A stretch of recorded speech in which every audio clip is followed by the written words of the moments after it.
Today I'm going to show you how to start cutting fabric for sewing projects. If you've ever looked at a piece of fabric and thought, Do I just cut this?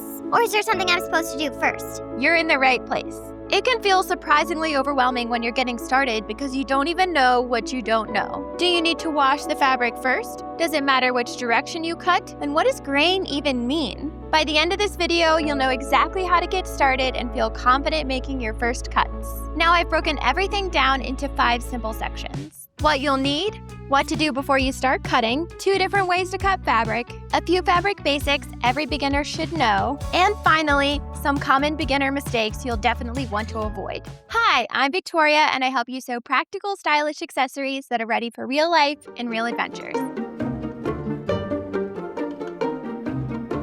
Let's start with what you need, because having the right tools from the beginning makes the whole process much easier. First, you'll obviously need some fabric to cut. Next, you'll need something to cut with. You have 2 main options, fabric scissors or a rotary cutter. If you decide to use fabric scissors, make sure they're actually made for cutting fabric. Regular household scissors usually aren't sharp enough.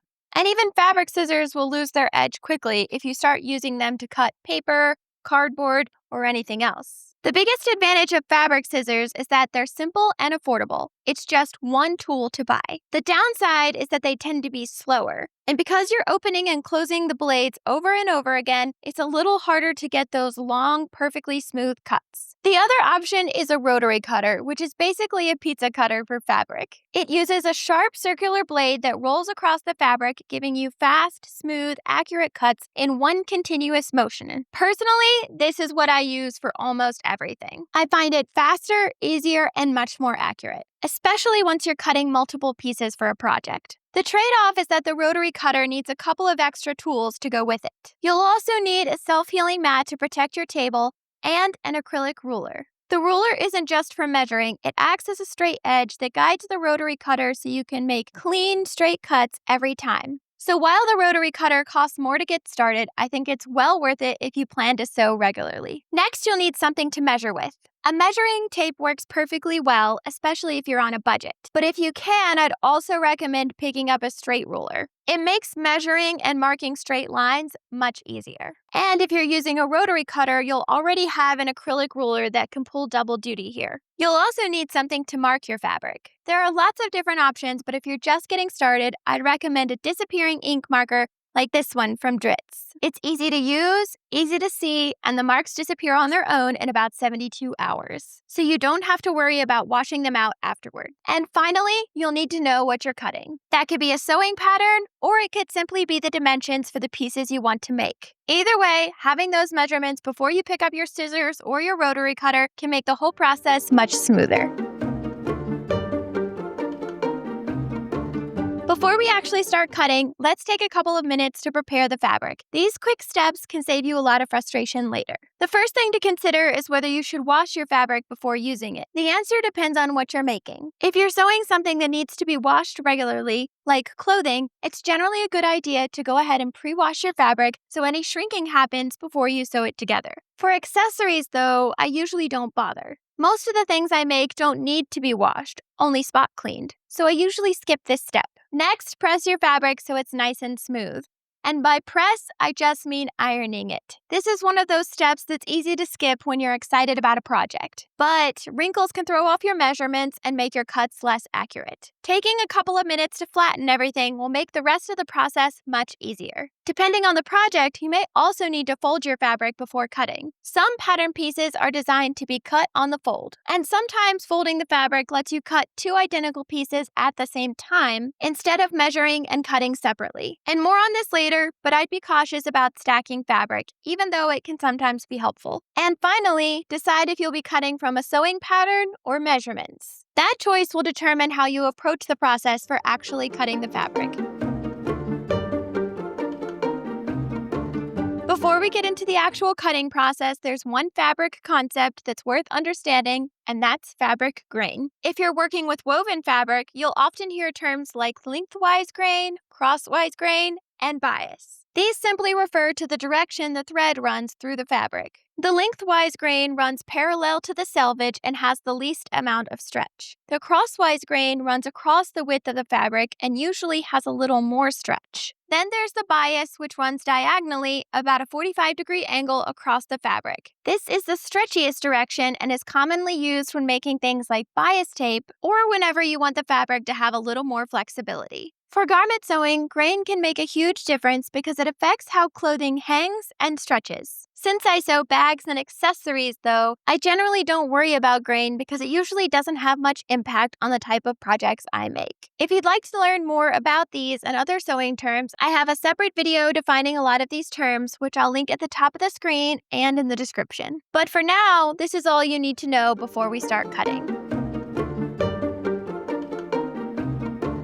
Now that your fabric is ready, let's talk about the two most common ways you'll actually cut it. You can either cut from measurements or a sewing pattern. Let's start cutting from measurements. If you're using scissors, start by measuring the size you need. In this example, I'll be cutting a rectangle that's 4 inches wide by 2 inches tall. Measure and mark 2 corner points. Then use a straight edge to connect those marks. Continue this process until all sides are marked, forming a rectangle. Once everything is marked, simply cut along your lines with your fabric scissors. With a rotary cutter, the process is very similar, but you usually don't have to draw the entire rectangle first. Instead, line your fabric up with the grid on your cutting mat. Place your acrylic ruler on your measurement. Glide your rotary cutter right along the edge of the ruler to trim that edge. Repeat with the remaining 3 edges. Now, I usually rotate the fabric with each new edge because I'm right-handed and I find it easier to cut on this side. But this is a matter of preference. Anyway, once all sides are cut, you have a perfectly sized rectangle. Now, if you're just getting started, it can be helpful to make a few reference points, such as your corners. You don't have to rely entirely on the ruler until you're comfortable with it. The second way to cut fabric is by using a sewing pattern. Start by placing the pattern on your fabric and holding it in place with either pins or pattern weights, or just anything you can lay on top of it to hold it in place. Then trace around the pattern using your fabric marker. It helps to hold the edges of the pattern down as you go to make sure your marker doesn't accidentally get underneath. Once it's traced, remove the pattern and cut along the line you just drew. When you come to curves,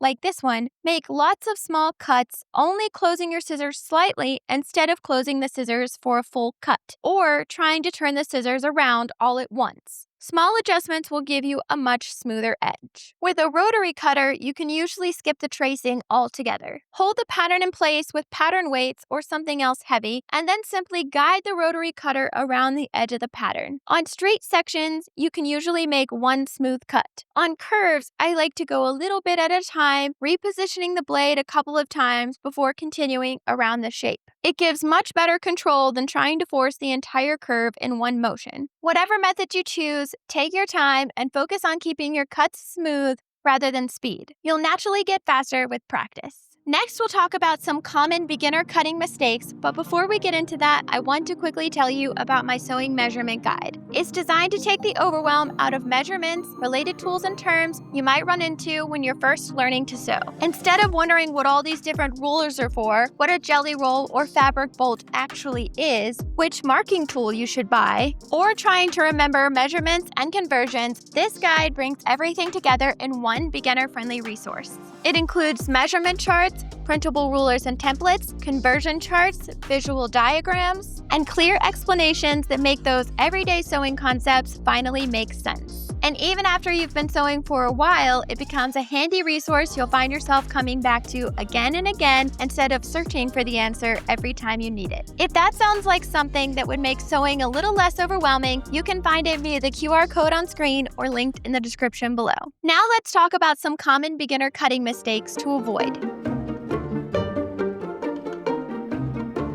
Before you make your first cut, here are a few common beginner mistakes that you can avoid. First, don't use regular household scissors to cut fabric. Make sure you're using scissors designed for fabric and use them only on fabric so they stay sharp. If you're using a rotary cutter, don't skip the cutting mat. The blade is sharp enough to damage your table in a hurry, so always use a self-healing cutting mat. While we're talking about rotary cutters, just a reminder, keep your fingers clear of the blade's path. And whenever you're not actively cutting, engage the blade guard on your cutter. Another mistake I see is not holding the acrylic ruler firmly while you cut. If the ruler shifts, even a little, your cut will shift with it. Keep steady pressure on it from beginning to end so your cut stays exactly where you want it. Next, don't try to cut too many layers at once. 2 layers are usually plenty. The more layers you stack together, the harder it is to keep everything lined up and cut accurately. Along those same lines, be careful cutting multiple shaped pieces at once. Simple rectangles are usually fine, but once you have curves, angles, or directional pieces, it's very easy to end up with a cut piece in the wrong direction. Unless you're absolutely sure they'll come out the right direction, which takes a bit to process, it's usually safer and faster to cut out those pieces one at a time. Now, before you cut anything, take one last look at your measurements. Double check that you've measured correctly, your ruler is where you think it is, and if you're using a pattern,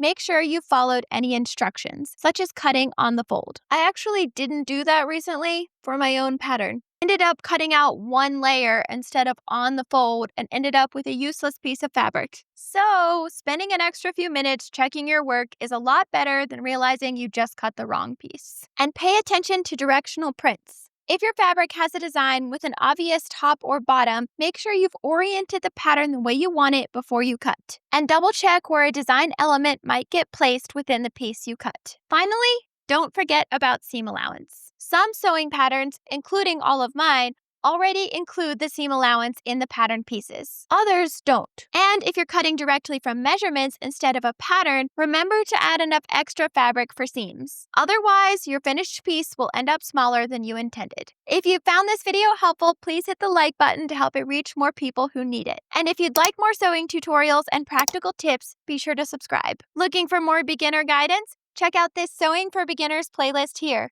Thanks for watching. Bye!